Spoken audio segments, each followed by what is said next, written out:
School ബസ്സുകളുടെ സുരക്ഷാ പരിശോധനയും ഡ്രൈവർമാർക്കുള്ള ബോധവൽക്കരണ ക്ലാസും ചങ്ങന ഗുഡ്ഷെപ്പേഡ് പബ്ലിക് സ്കൂളിൽ Changanassery joint RTO Sivakumar SN ഉദ്ഘാടനം ചെയ്തു.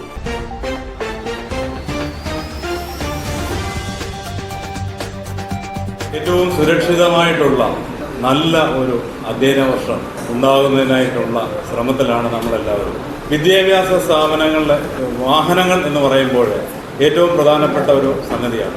ആ വാഹനം ഉപയോഗിക്കുന്നത് ഏറ്റവും കൃത്യതയോടും ഏറ്റവും ഭംഗിയായും നിയമപരമായും നിയന്ത്രിക്കാനോ അല്ലെ അങ്ങനെയുള്ള വാഹനങ്ങളുടെ മേലെ യാതൊരുവിധ കൺട്രോളും നമുക്കില്ല.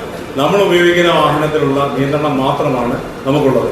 അപ്പോൾ അപകടം ഉണ്ടാകാൻ സാധ്യതയുള്ള സാഹചര്യങ്ങളെ മുന്നിൽ കണ്ട് അത് ഒഴിവാക്കത്തക്ക രീതിയിൽ ഏറ്റവും ഭംഗിയായി പ്രവർത്തിക്കുക എന്നുള്ളതാണ് നമ്മളിൽ നിക്ഷിപ്തമായിട്ടുള്ള കർത്തവ്യം. വാർത്തകൾ വിശദമായി. പുതിയ അധ്യയന വർഷത്തിന് മുന്നോടിയായി സ്കൂൾ ബസ്സുകളുടെ പരിശോധനയും ഡ്രൈവർമാർക്കുള്ള ബോധവൽക്കരണ ക്ലാസും ചങ്ങനാശ്ശേരി മോട്ടോർ വാഹന വകുപ്പാണ് സംഘടിപ്പിച്ചത്. ചങ്ങനാശ്ശേരി താലൂക്കിലെ വിവിധ സ്കൂളുകളിൽ നിന്നായി 250-ലധികം സ്കൂൾ ബസ്സുകൾ പരിശോധനയ്ക്ക് വിധേയമാക്കി. തെങ്ങണ ഗുഡ്ഷെപ്പേഡ് പബ്ലിക് സ്കൂളിൽ സ്കൂൾ ബസ് ഡ്രൈവർമാരായ 270 പേർക്ക് ബോധവൽക്കരണ ക്ലാസ് നടത്തി. ബോധവൽക്കരണ ക്ലാസിന്റെ ഉദ്ഘാടനം Changanassery joint RTO Sivakumar SN നിർവഹിച്ചു. തുടർന്ന് road safety promoter Shiyad, excise, fire force, motor vehicle ഉദ്യോഗസ്ഥർ, Changanassery motor vehicle inspector, assistant motor vehicle inspector, motor vehicle enforcement ഉദ്യോഗസ്ഥർ തുടങ്ങിയവർ പരിപാടികൾക്ക് നേതൃത്വം നൽകി.